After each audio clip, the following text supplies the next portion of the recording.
Tired of hunting for profile settings in Salesforce?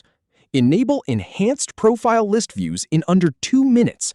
I'll show you exactly where to click, from the gear icon to the final toggle. Follow these 6 simple steps. Start by clicking the gear icon in the top right to open Quick Settings. Then, click on Open Advanced Setup to get into the Setup menu. In the Quick Find box, type User to filter the setup options.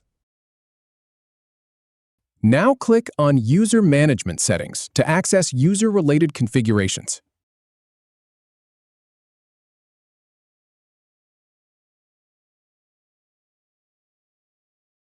Locate the option for Enhanced Profile List Views. We'll enable that here.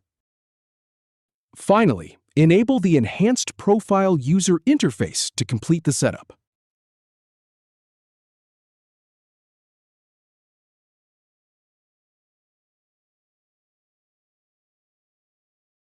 If you have any feedback, or if any info is inaccurate, please leave a comment below. We'll do our best to answer or redo the video if needed. Thanks for watching.